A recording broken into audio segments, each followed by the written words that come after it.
నమస్తే అండి, నా పేరు డాక్టర్ వెంకటరామరెడ్డి. నేను మెడినైన్ హోమియోపతి హాస్పిటల్ హైదరాబాద్ నుంచి మాట్లాడుతున్నాను అండి. ఈ మెడినైన్ హాస్పిటల్స్ అనేవి 14 సెంటర్స్ ఉన్నాయి, ఆంధ్ర తెలంగాణ. మీరు వీటిని ఉపయోగించుకోవాలని చెప్పి మనం చేసుకుంటూ స్టార్టింగే చెప్తున్నా. అదేవిధంగా మనం ఈరోజు చెప్పుకోబోయే చిన్నపిల్లలు కానీ పెద్ద పిల్లలు ఎవరు క్యారీ చేసేటువంటి ఒక డిసీజ్ ఏంటంటే ఈ రన్నింగ్ నోసు, ఈ టాన్సిలైటిస్, అడినాయిడ్స్, ఇవన్నీ కూడా చిన్నపిల్లల్లో చాలా ఎక్కువగా వచ్చే అవకాశం ఉంటుంది. ఈ గ్రో అయ్యే కొద్దిగా ఒక్కోసారి 5, 6, 7 ఇయర్స్లో ఈ అడినాయిడ్స్ తగ్గిపోయే అవకాశం ఉంటుంది. టాన్సిల్స్ కూడా వాటంతటా తగ్గిపోయే అవకాశం కూడా ఉండే అవకాశం ఉంది. కానీ 100కి 10% మాత్రమే తగ్గుతాయి, 90% తగ్గే అవకాశం లేదు. వీటికి మనం ఆపరేషన్స్ అవి ఇవి అని చెప్తాము.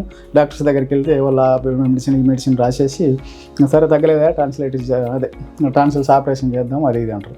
వీటన్నిటికీ ఆపరేషన్స్ అయితే మన దగ్గర ఏమి అవసరం ఉండదండి, ఓన్లీ మెడిసిన్ ఇస్తాము. కాకపోతే మన దగ్గర ఆయుర్వేదిక్ కూడా ఉంది. దీన్ని ఇంటిగ్రేటెడ్ మెడికల్ సిస్టమ్ అనేది ఫస్ట్ చెప్పుకున్నట్టు అన్ని సిస్టమ్స్ కలిపి మనం ఒక రూఫ్ కిందకి తెచ్చాం కాబట్టి మీకు ఇక్కడికి వచ్చిన తర్వాత 90% మీకు రిలీఫ్ చేసుకొచ్చి ఆపరేషన్స్ లేకుండా దేనికి కూడా అడినాయిడ్స్ ఆపరేషన్ ఉండదు, టాన్సిల్స్ ఆపరేషన్ ఉండదు అండ్ నాజిల్ పాలిప్ కూడా ఆపరేషన్స్ అనేది లేకుండా మనం దీన్ని బయటపడేయగలుగుతామని చెప్పి మీకు చాలా వరకు దీని గురించి నేను చెప్తున్నానండి. పెద్దవాళ్ళకు ఒకసారి టాన్సిల్స్ ఉండవు, అంటే చెప్పా కదా ఇంతకుముందు ఒక వయసు వచ్చిన తర్వాత టాన్సిల్స్ తగ్గిపోతాయి. కానీ వాళ్ళకు అది చిన్నప్పటి నుంచి కూడా క్యారీ కావచ్చు లేదా మధ్యలో రావచ్చు. అంటే ఇది ఒక్కోసారి మనం డస్ట్కి ఎక్స్పోజ్ అయినా ఇంకో దానికి ఎక్స్పోజ్ అయినా ఫ్రీక్వెంట్గా మనకు డస్ట్ అలర్జీ అంటాం. దానికి కొందరికి డస్ట్తో ఎక్కువ అవుతుంది, కొందరికి ఈవెన్ చిన్న స్మెల్ చూసినా కూడా ఎక్కువ అవుతుంది.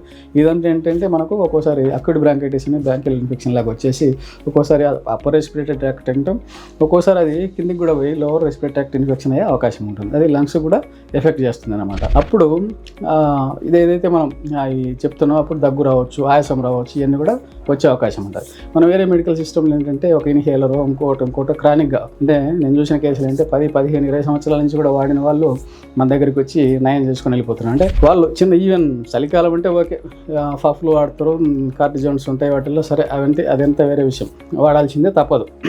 కానీ ఎండాకాలం కూడా, చలికాలం అంటే ఆయాసం ఎక్కువైనప్పుడు నువ్వు ఇన్హేలర్స్ వాడవచ్చు.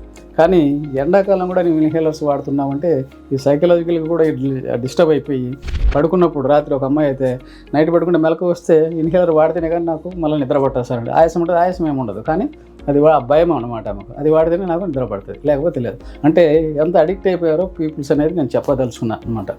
అంటే వీళ్ళందరికీ కూడా మనము ఏ మెడిసిన్ అంటే హోమియోపతి మెడిసిన్ కావచ్చు, మన ఆయుర్వేదిక్ కావచ్చు, అన్నిటికి ఇచ్చి వీటన్నిటి నుంచి కూడా మనం బయటపడేసే అవకాశం మన ఓన్లీ మెడినైన్ హాస్పిటల్నే ఉందన్నమాట.